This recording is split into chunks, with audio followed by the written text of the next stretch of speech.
Hello beautiful people, welcome back to my channel, and for today's video, makikipagkwentuhan tayo sa aking friend na si Josh.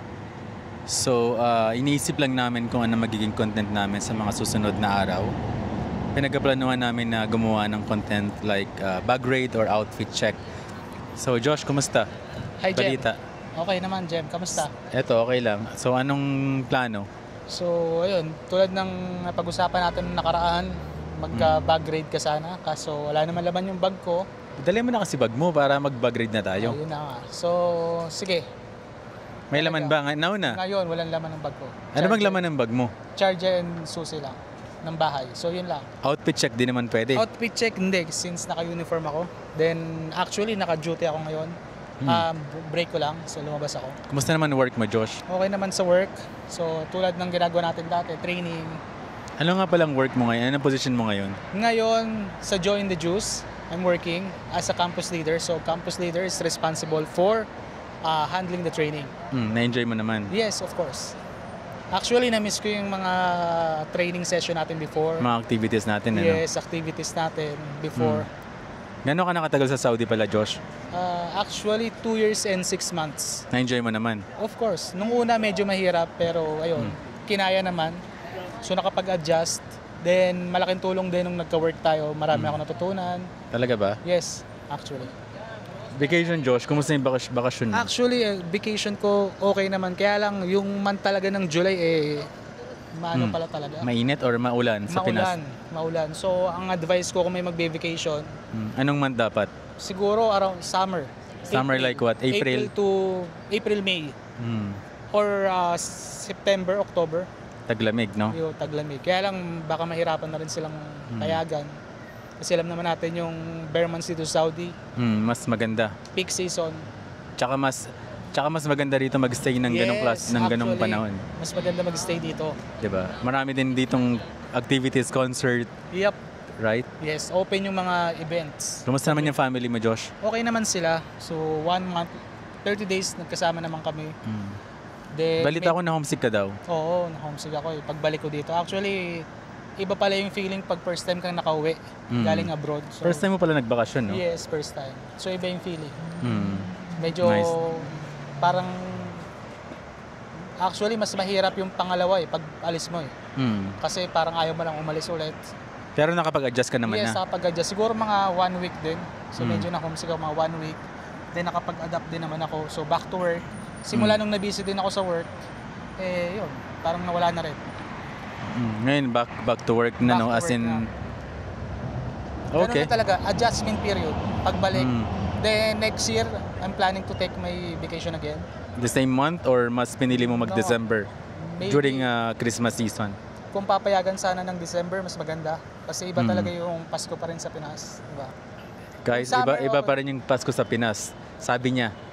Which is true naman. Oo, iba talaga Saka... Hindi ka nag-Boracay, Josh. Nag-gym ka last time before ka nag-bakasyon. Hindi mo naman na-enjoy yung abs mo. Gawa ng weather din siguro.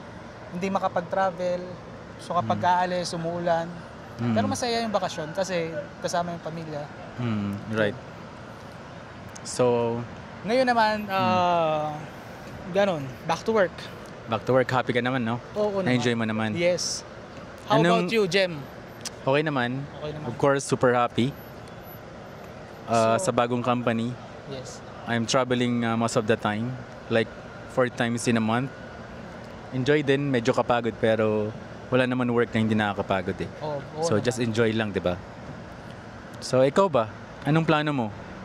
Actually, one of my plan sa career, mag-improve pa, syempre. So, as of now, masaya pa naman sa training team.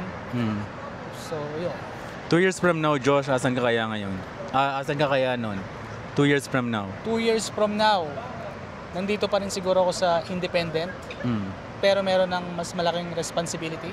That's good. So, ngayon, as a campus lead, so I'm aiming to move up. So, as a bar manager or hopefully training manager. So, That's nice. yes, right?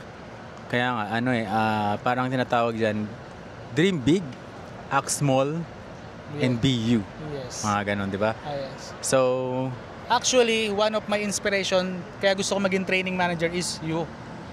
Since nagkasama tayo. Totoo ba yan? Oo naman. Wala bang sugar coating yes, yan? wala. Alam mo naman yan kung paano tayo nagtrabaho dati. Diba? Bakit? Paano mo nasabi na na-inspire kita? In what aspect, Josh?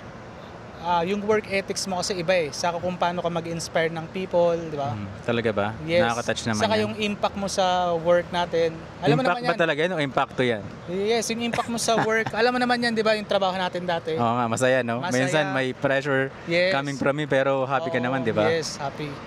Saka yung mga... Yung excitement pumasok ko everyday kasi Yes. there's something new, no? Yes. Saka iba yung pressure talaga nung nag-work tayo. So, dun ka nahasa talaga sa pressure, di ba?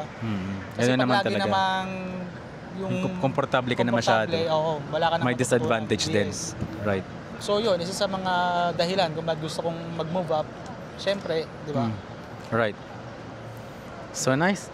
It's a very short conversation but I believe okay naman, no? Oo. So siguro naman meron tayong time na makapagkwentuhan ng matagal. Yes. Like siguro sa mga susunod na araw, no? So we're gonna sit in one place para makapagkwentuhan ng mas maayos, right? Yes. Actually, mas maganda siguro kung ano talaga eh. Planuhin natin, di ba? Para pati yung topic, no? Exactly. Yes. So guys, for time being, yun muna tayo. Thank you very much for joining us, bro. So yun lang.